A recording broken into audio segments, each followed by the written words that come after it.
बिस्मिल्लाहिर्रहमानिर्रहीम।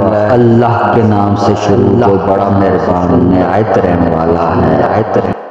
मर्द की खूबसूरती। एक मर्द की आधी खूबसूरती तो इसकी ज़बान में होती है और आधी इसकी वफा में होती है। माँ के बगैर रहना बहुत मुश्किल है, जैसे दिल में लाइलाज ज़ख्म हो गया हो। माँ का रिश्ता ही ऐसा होता है। अरूज के वक्त औकात में रहो, क्योंकि ज़वाल पूछ कर नहीं आता। जुल्म और गुरूर की सज़ा दुनिया में ज़रूर मिलती है। परिंदे अपने पाँव और इंसान अपनी ज़ुबान की वजह से जाल में फंसते हैं। इंसान का दिल और नज़र काबू में ना हो तो वसवसे पैदा होते हैं।